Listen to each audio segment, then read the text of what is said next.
સ્વાગત છે મિત્રો તમારા બધાનું આજના આપણા નવા વ્લોગની અંદર.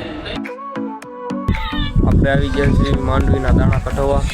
જુઓ તમે આ મશીન છે એનું, આપણે આ માંડવી ટ્રેક્ટર લઈને આવ્યા છે. આપણે બિયારણ હાટું દાણા કઢાવવા આવ્યા છે. આવું કાંક મશીન છે એનું. અને ફોફાનો ઢગલો પીડ્યો છે.